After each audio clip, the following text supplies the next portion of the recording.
Several U.S. border entry points in Mexico are now back to normal operations. This after large crowds tried to make entry all at once on Sunday, causing disruptions at least 3 different border points. But while all eyes are on the southern U.S. border, that other border, the northern one, is facing its own set of immigration issues.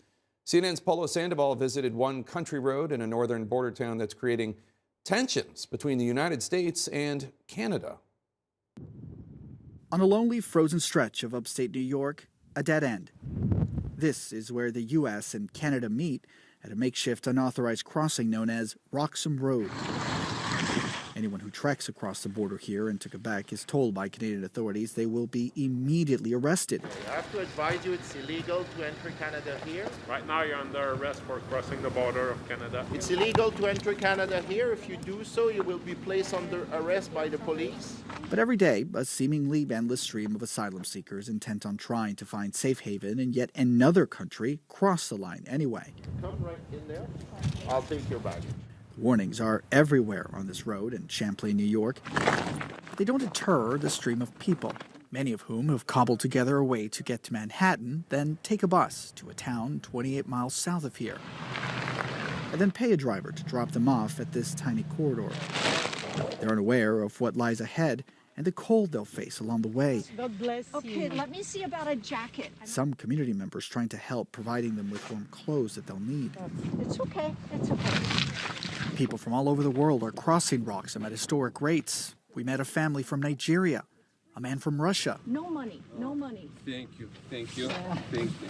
And this South American mother, in tears, Porque llevo muchos días. who tells me she's been traveling many days to get here. El año pasado hice solicitud de visa. Giovanna tells me she and her 23-year-old daughter were denied foreign visas last year when guerrillas in Colombia threatened to kill her. She says she was forced to close her business and flee. Que siento que acá voy a tener una mejor. I feel I can have a better quality of life in Canada instead of remaining in the U.S., she told me before she stepped over the border. Hola. ¿Cómo estás? After a brief detention, she'll likely be released to join fellow migrants who are learning the asylum process in Canada isn't easy either. These last few years have seen an influx in crossings that Canada is not prepared to handle. Simply securing appointments to obtain a work authorization can now take months or longer. This individual crossed in February, and you're seeing that their date's actually February 11th, 2025, so 2 years. About an hour north of the border, Over here also, Abdullah Daoud helps lead the refugee center in Montreal. these numbers are a dramatic increase from the numbers that we were used to seeing historically in Canada. The nonprofit working with the Canadian government to help guide refugees through the asylum process. December saw an increase from November, January saw an increase from December, February saw an increase from January. Canadian government figures show a record 39,000 unauthorized entries into Quebec from the U.S. in 2022. Nearly all, according to experts, entered through Roxham Road. In January alone, crossings here neared 5,000.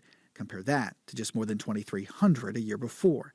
U.S. and Canadian officials are discussing potential changes to the Safe Third Country Agreement. A loophole in that treaty is incentivizing migrants crossing from the U.S. to use Roxham Road. The way to close Roxham Road is to renegotiate the Safe Third Country Agreement with the United States, which is something that we've been working on for many months now. Separate from Roxham, an increased number of migrants from Mexico are making the perilous journey south over the snowy border. The U.S. Border Patrol sharing these images showing some groups with infants and children in the sub-zero temperatures. Mexican consular officials telling CNN they'll often fly to Canada and take their chances walking through frigid woods and farms. An additional 25 agents being sent to the nearby Border Patrol sector to try to help them deal with that increased southbound flow of migrants. But important to remind viewers, Jake, that though the numbers that we're seeing here on the northern border pale when you compare it to the border some 2,000 miles from here, what you saw is certainly a reminder of the politics and perhaps most importantly, the people at play. Jake? Polo Sandoval, thank you so much.